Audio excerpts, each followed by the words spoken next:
नमस्कार। मैं हूं आपका दोस्त विजय विद्रोही। आप मुझसे जुड़ चुके हैं, इसके लिए आप सबका तहे दिल से शुक्रिया। और अगले 8-10 मिनट में आपसे जुड़े रहने की कोशिश करूंगा।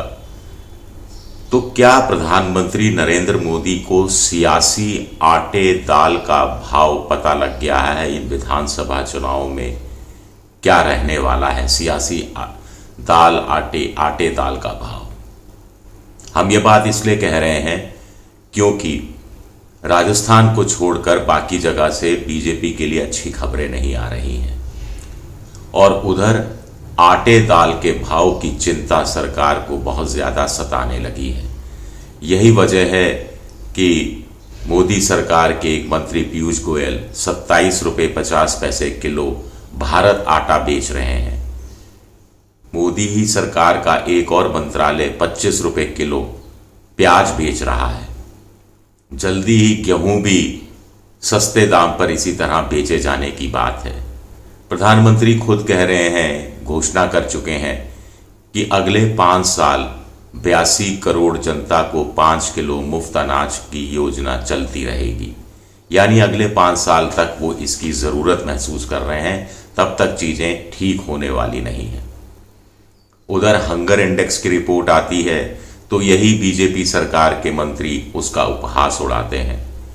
स्मृति ईरानी का तो तर्क ही बिल्कुल अजीबोगरीब था कि मैं फ़्लाइट पकड़कर दिल्ली से केरल जाऊं और वहां पर पहुंचकर फिर मैं कि कोई फ़ोन करके पूछे क्या मैं भूखी हूं तो मैं कहूंगी कि हाँ मुझे भूख लगी है।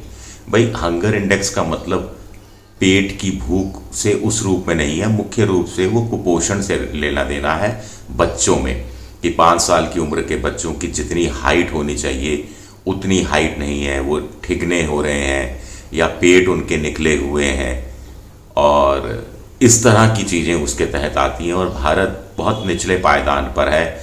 हमसे अच्छा पाकिस्तान है, हमसे अच्छा नेपाल है, हमसे अच्छा श्रीलंका है, हमसे बहुत बेहतर बांग्लादेश है। बांग्लादेश तो बहुत मायनों में बहुत बेहतर है।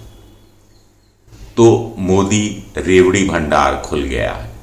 यही मोदी जी हैं जिनको रेवड़ी शब्द से बड़ी चिढ़ सी मचती थी जब विपक्ष के लोग रेवड़ियां बांटते थे। मोदी जी के अनुसार विपक्ष का कहना था कि हम जन कल्याणकारी योजनाएं, सोशल सिक्योरिटी योजनाएं, सामाजिक सुरक्षा की योजनाएं चला रहे हैं, जिसका उपहास प्रधानमंत्री मोदी रेवड़ी शब्द से करते थे। और अब उन्हीं की सरकार क्या ये रेवड़ियां नहीं बांट रही है? अपने आप में एक बड़ा सवाल उठता है। अगर ये विधानसभा चुनाव सर पर नहीं होते तो क्या भारत आटा 27 रुपये किलो बिक रहा होता?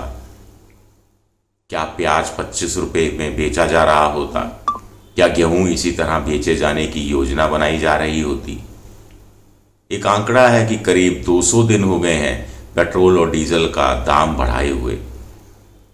अगर ये चुनाव नहीं होते या आटे दाल का भाव पता नहीं लगता मोदी जी को, तो क्या पेट्रोल और डीजल के दाम सीज इस ढंग से कर दिए गए होते? वैसे भी जो ये योजना थी 82 करोड़ लोगों को मुफ्त अनाज की, 5 किलो मुफ्त अनाज की, वो 31 दिसंबर तक थी। तो इस बात का ऐलान चुनाव के बाद भी हो सकता था। चुनाव के दौरान करना, वो भी एक रैली के दौरान करना, क्या ये आचार संहिता का उल्लंघन नहीं है?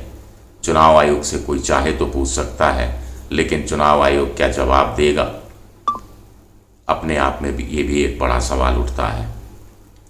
सबसे बड़ी बात है कि ये मुफ्त अनाज की योजना अब किसी भी सरकार के लिए आरक्षण जैसी हो गई है, मनरेगा जैसी हो गई है। इससे आप बच नहीं सकते, क्योंकि विकल्प क्या है? विकल्प है रोजगार दो। विकल्प है कि रोजगार नहीं दे सकते तो रोजगार के मौके पैदा करो। विकल्प है कि सरकार योजनाओं के तहत पैसा दे, जैसे मुद्रा योजना है, दूसरी योजना रेहड़ी पटरी वालों के लिए कि लोगों को पैसा दे और बिना ब्याज का पैसा दे ताकि लोग अपना कारोबार कर सकें। तो क्या ये सारी योजनाएं विफल हुई हैं?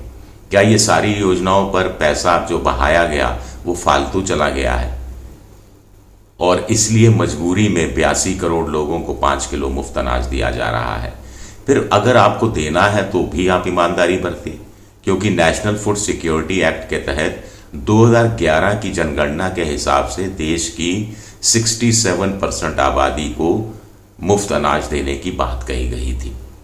तो उस समय जो आबादी थी उसका 67%, 82 करोड़ बैठता था। अब 140 करोड़ आबादी हो गई है। तब यह था कि ग्रामीण क्षेत्रों में 75% आबादी और शहरी क्षेत्र में 50% आबादी को इस दायरे में लाया जाएगा। अब जब आबादी 115-120 करोड़ से बढ़कर 140 करोड़ हो गई है, तो इसका 2/3 को अनाज दिया जाना चाहिए, जो 95 करोड़ 97 करोड़ के आसपास बैठता है, जो राज्य सरकारों ने भी सूचियां भेज रखी हैं अपडेट के लिए। और उस पर मोदी सरकार जो कहा था ना, वो उर्जित पटेल के लिए उन्हीं शब्दों का इस्तेमाल किया जाए, सांप की तरह कुंडली लगाए बैठी है, कुंडली लगाए बैठी है। क्या ये माना जाए? या मोदी जी को समझ में आ रहा है कि महंगाई है, बेरोजगारी है और जनता परेशान है। CMI के आंकड़ा भले ही सरकार नकार चुकी हो, लेकिन शायद 39 महीने या 29 महीने में सबसे ज़्यादा बेरोजगारी दर इंडिया में हो गई है, 10% पार कर गई है। भारत सरकार का श्रम विभाग 3.5-4% कह रहा है, CMI इसको 10% से ऊपर ले जा रही है, क्योंकि भारत सरकार का श्रम मंत्रालय क्या करता है, किसी को हफ्ते में 1 दिन या हफ्ते में 2 घंटे का भी रोजगार मिला हो तो उसको रोजगार मान लेता है। और जो स्वरोजगार मानकर चलते हैं कि कोरोना काल में जो लोग घर गए थे तो वो कोई ना कोई रोजगार कर ही रहे होंगे, तो उन सबको माइनस कर देते हैं बेरोजगारों की सूची में से। लेकिन CMI का आंकड़ा ये नहीं कहता, वो आंखें खोलने वाला है। तो क्या मोदी जी को लग रहा है कि भले ही मोदी मीडिया ये सब नहीं दिखा रहा हो, लेकिन जनता जो भूखी है, जनता जो निराश है, जनता जो महंगाई से त्रस्त है, वो तो समझ रही है। उसको तो कोई चैनल देखकर ये पता नहीं लगेगा कि महंगाई बढ़ गई है। आटा का भाव 36 रुपये 38 रुपये किलो हो गया है, उसको तो दिख रहा है। वो तो रोज जा रहा है बाजार में, खर्च कर रहा है और खर्च नहीं कर पा रहा है, और सरकार की तरफ उम्मीद भरी नजरों से देख रहा है, और मोदी जी उस उम्मीद को पूरा कर रहे हैं। तो इसमें गलत क्या है?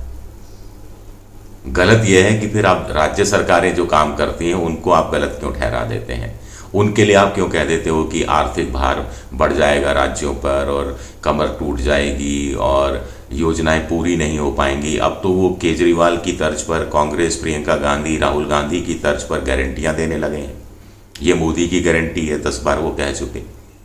प्रियंका गांधी कह रही है कांग्रेस की गारंटी है। अरविंद केजरीवाल इस शब्द को लेकर आए थे और उन्होंने गारंटी कार्ड एक तरह से बांटने शुरू किए थे चुनाव से पहले। लेकिन कोई भी सरकार जो चुनाव में इस वादे के साथ आती है कि हम महंगाई दूर करने की गारंटी देते हैं, बेरोजगारी दूर करने की गारंटी देते हैं, या स्वरोजगार के अवसर पैदा करने की गारंटी देते हैं, वो गारंटियां पूरी नहीं कर पाती कोई भी सरकार, और फिर वादों की गारंटी हो जाती है। तो क्या चुनाव जीतने का यही एक तरीका रह गया है? अपने आप में ये भी एक बड़ा सवाल उठता है। शुक्रिया मेरा ये वीडियो देखने के लिए। पसंद आए तो लाइक कीजिए, सब्सक्राइब कीजिए, शेयर कीजिए और घंटी जैसी आकृति बेल आइकन दबा दीजिए ताकि नया वीडियो आए तो तत्काल आपको जानकारी मिल जाए। विद्रोही 7 मेरा ट्विटर हैंडल है, एक्स हैंडल जिसे आजकल कहेंगे। विजय विद्रोही 7 के नाम से मैं इंस्टाग्राम पर हूँ और फेसबुक पर मेरा पेज है विजय विद्रोही पेज। आप मेंबरशिप ड्राइव में भी जा सकते हैं, लेकिन लाइक, सब्सक्राइब, शेयर ये ज़रूर कीजिएगा। शुक्रिया, बहुत बहुत शुक्रिया।